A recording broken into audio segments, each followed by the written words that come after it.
आप सबको नमस्कार। आप सबका वाईएस गुरु एनसीईआरटी संस्कृत सॉल्यूशन इस यूट्यूब चैनल पर हार्दिक स्वागत है। आज हम एनसीईआरटी के द्वारा सिक्स्थ क्लास के लिए संस्कृत की निर्धारित पाठ्यपुस्तक रुचिरा प्रथमो भाग है। इस पाठ्यपुस्तक के 8वें पाठ सुक्ति स्तंभ का है। इस पाठ का अभ्यास का कार्य कर रहे हैं। तो आइए देखते हैं। यहाँ पर जैसा कि आप स्क्रीन पर देख रहे हैं, हमारा अभ्यास का कार्य है। और सबसे पहला जो हमारा प्रश्न है वो है सर्वान सर्वान अर्थात सभी श्लोकान श्लोकों को सस्वरम सस्वर के साथ अर्थात जिस लय में वो बोले जाते हैं उस लय के साथ गायता गाइए।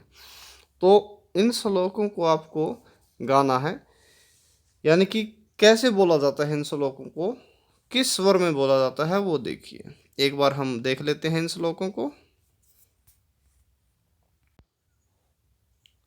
तो यहाँ पर आप स्क्रीन पर देख रहे हैं हमारा 8वां पाठ है, सुक्ति स्तंभ का है। इसमें 5 श्लोक दिए गए हैं और इन श्लोकों का उच्चारण कैसे होगा वो देखिए।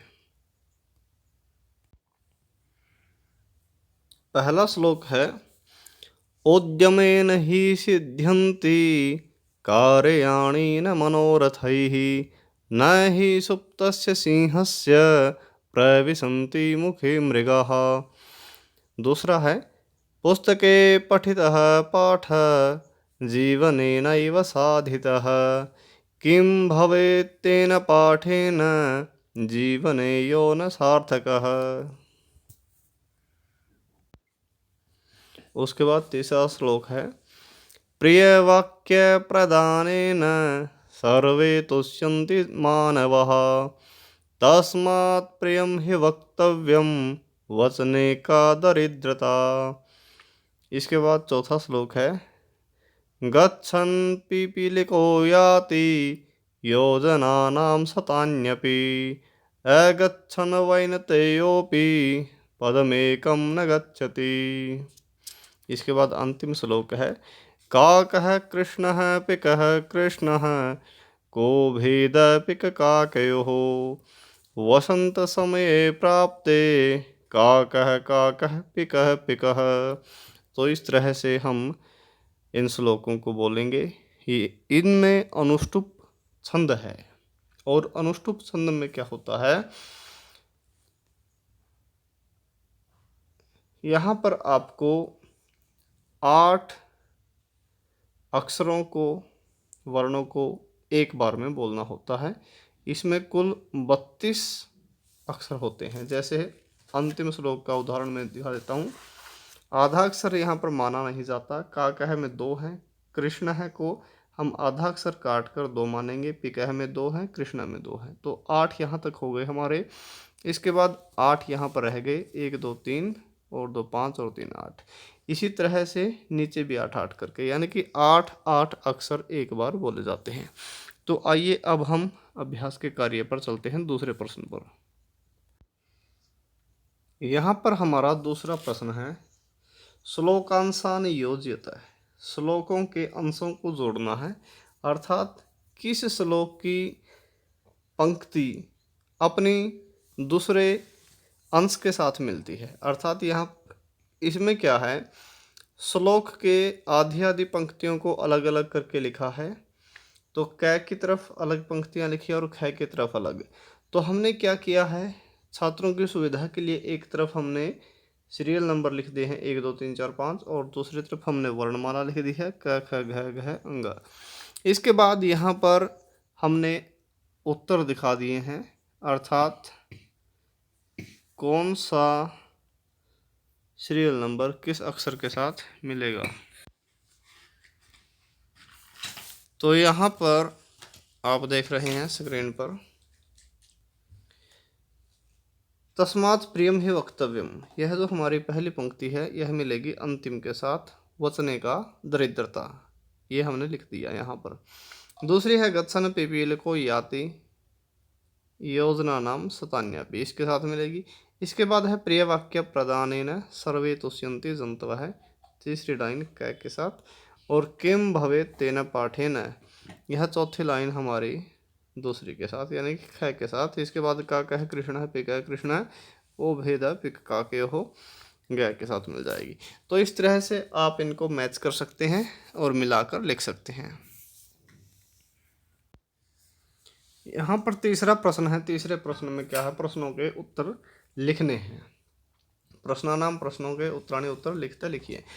तो इनके आंसर हमने पेन के साथ लिख रखे हैं और प्रश्न समझ सकते हैं आप। प्रश्न में क्या है, प्रश्न में है, पहला प्रश्न है सर्वे जंतवः केन तुष्यन्ति। सर्वे मतलब सभी जंतु प्राणी, केन किसके द्वारा, तुष्यन्ति प्रश्न होते हैं।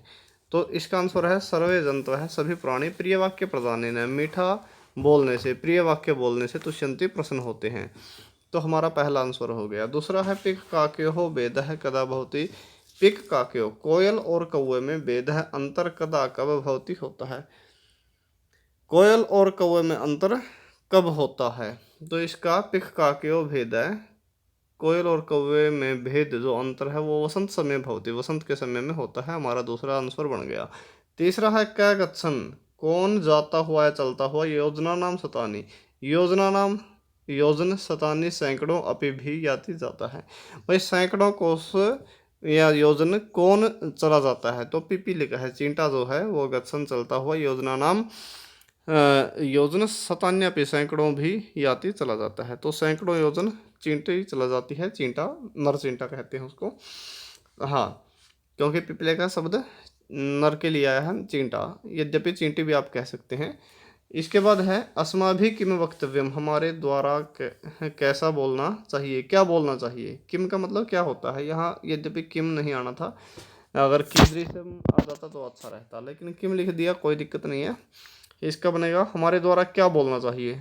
तो आंसर है अस्माभि प्रियम वक्तव्यम, हमारे द्वारा प्रिय बोलना चाहिए। ठीक है, तो इसके बाद आ गया इन चौथा प्रश्न हमारा उचित कथन नाम, ठीक कथन के समक्षम सामने आम। आम लिखना है, आम का मतलब होता है हाँ, आम का मीन्स होता है हाँ। और अनुचित कथना नाम, गलत कथनों के समक्षम सामने न, न मतलब नहीं, इति ऐसा लिखते लिखिए। तो पहला है का कह कृष्ण न भवती, का कह कौआ, कृष्ण है काला, न नहीं भवती होता है, कौआ काला नहीं होता है। तो ये बात गलत है क्योंकि कौआ काला होता है, न लिख देंगे हम।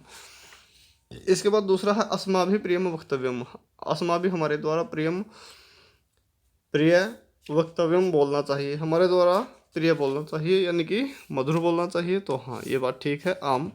इसके बाद है तीसरा वसंत समय, वसंत के समय पर का पिक का के हो, कोयल और कौवे का भेद है, अंतर भवती हो जाता है। तो यह ठीक है, आम। इसके बाद है वैनतया पशु अस्थि, वैनतया होता है गरुड़, गरुड़ जो है वो पशु अस्थि पशु है, तो यह गलत है, पक्षी है गरुड़। इसके बाद है वचने दरिद्रता न कर्तव्य, बोलने में वचने बोलने में दरिद्रता गरीबी या कंजूसी न नहीं कर्तव्य करनी चाहिए, बोलने में कंजूसी नहीं करनी चाहिए, ये बात ठीक है, आम।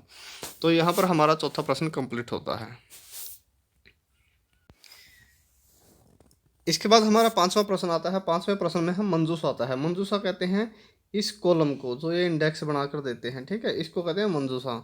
तो मंजूसा से क्या करना है, समानार्थक शब्दानी, समानार्थक यानी कि जिसका अर्थ समान हो उन पदों को, उपदानी पदों को चित्वा चुन करके लिखते लिखना है। तो इसके लिए हम सबसे पहले जो हमारे मंजूसा में शब्द दिए गए हैं उनको हम समझ लेते हैं। ग्रंथ है, ग्रंथ में या पुस्तक में, कोकिल है मतलब होता है कोयल, गरुड़ है मतलब गरुड़, और परिश्रमेण का मतलब होता है मेहनत के द्वारा, कथने का मतलब कहने में। तो अब समानार्थक शब्द यहाँ पर दे रखे हैं, उनके साथ में हमको मैच करने हैं, मिलाने हैं, किस शब्द का कौन सा है। वचने बोलने में, कथने का मतलब कहने में, वैनतया, वैनतया मतलब गरुड़ होता है, तो गरुड़ा मतलब गरुड़ होता है। पुस्तक है, ग्रंथ में या पुस्तक में एक ही बात है। उद्यमेन का मतलब भी परिश्रम से या परिश्रम के द्वारा, ठीक है, मतलब भी कोयल होता है। तो ये समानार्थक शब्द हैं, अर्थात तो दो ऐसे शब्द जिनका अर्थ समान हो उनको समानार्थक शब्द कहते हैं। तो यह पेन के साथ हमने लिख दिया है, सभी छात्र इनको कर सकते हैं। इसके बाद इस पाठ का अभ्यास के कार्य में अंतिम प्रश्न है, छठा प्रश्न, विलोम पदानी। अब विलोम होता है जिसका अर्थ विपरीत हो, अलग हो, उल्टा हो। उल्टे अर्थ वाले पदानी पदों को योज्यते जोड़िए। तो यहाँ पर दोनों तरफ शब्द दिए हुए थे, कै और खे में हमने बच्चों की सुविधा के लिए एक तरफ सीरियल नंबर डाल दिए हैं 1 2 3 4 5, दूसरी तरफ हमने वर्णमाला लिख दी है। और इनका आंसर क्या बनेगा वो उल्टे कौन से शब्द होंगे वो हमने यहाँ पर आंसर आपको बनाकर दे दिए हैं। ठीक है, इनको आप देख सकते हैं, फिर भी हम इनके अर्थ बता देते हैं। सार्थक है, सार्थक होता है जिसका अर्थ हो, इसका मिल जाएगा निरर्थक है। निरर्थक का मतलब जिसका अर्थ न हो, निरर्थक का मतलब जिसका अर्थ न हो। इसके बाद कृष्ण मतलब काला होता है तो श्वेत है, सफेद होता है। अनुक्तम जो कहा गया न हो, और उक्तम होता है कहा गया। ठीक है, गच्छति जाता है और आगच्छति आता है। जागृत से जागे हुए का, सुप्त से मतलब सोए हुए का। तो ये अर्थ बन जाएंगे। आज के लिए इतना ही। आज हमने 8वें पाठ का अभ्यास का कार्य किया, और संस्कृत के अध्ययन के लिए निरंतर हमारे साथ जुड़े रहें। यदि आप हमारे इस चैनल पर पहली बार आए हैं, हमारे इस चैनल को सब्सक्राइब कर लें, और इस वीडियो को अपने दोस्तों के साथ ज़्यादा से ज़्यादा शेयर करें, कमेंट करें, लाइक करें। धन्यवाद। जय तु संस्कृतम, जय तु भारतम।